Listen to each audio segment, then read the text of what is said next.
Donald ট্রাম্পের প্রশাসন federal কর্মীদের চাকরিতে বড় পরিবর্তন আনছে।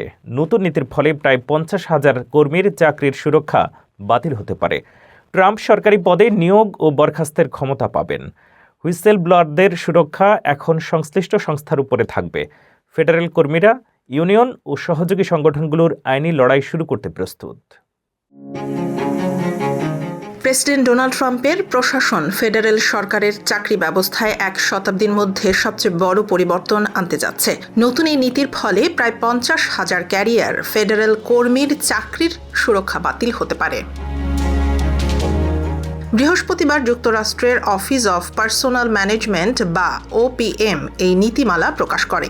এর মাধ্যমে প্রেসিডেন্ট ট্রাম্প সরকারি কর্মচারীদের নিয়োগ ও বরখাস্ত করার ক্ষেত্রে আরও বেশি ক্ষমতা পাবেন। ট্রাম্প তার প্রথম মেয়াদে এই ব্যবস্থার নাম দিয়েছিলেন স্কেডিউল F। ট্রাম্প প্রশাসনের দাবি, কিছু ফেডারেল কর্মচারী প্রশাসনের বৈধ নীতি ও নির্দেশনা বাস্তবায়নে বাধা সৃষ্টি করছে।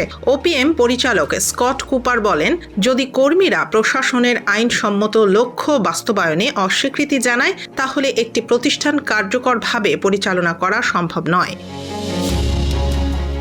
এই নীতির আওতায় কোন কোন সরকারি পদ চাকরির সুরক্ষা হারাবে তা নির্ধারণের ক্ষমতাও প্রেসিডেন্টের হাতে থাকবে। এই সিদ্ধান্ত ঘিরে ইতোমধ্যেই ব্যাপক বিতর্ক শুরু হয়েছে।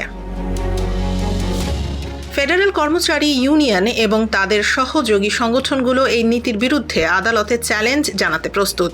জানুয়ারিতে তারা মামলা দায়ের করলেও নীতিমালা চূড়ান্ত না হওয়া পর্যন্ত আদালত শুনানি স্থগিত রেখেছিল। এখন শিগগিরই আবার আইনি লড়াই শুরু হবে বলে জানিয়েছেন ডেমোক্রেসি ফরওয়ার্ড সংগঠনের প্রতিনিধি স্কাই পেরিম্যান। এছাড়া নতুন নীতিতে হুইসল ব্লোয়ারদের সুরক্ষাও দুর্বল করার অভিযোগ উঠেছে।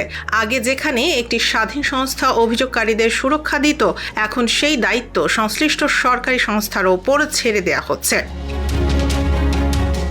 সমালোচকদের মতে এই পরিবর্তন সরকারি কর্মচারীদের স্বাধীনতা ও জবাবদিহিতাকে গুরুতরভাবে ক্ষতিগ্রস্ত করতে পারে।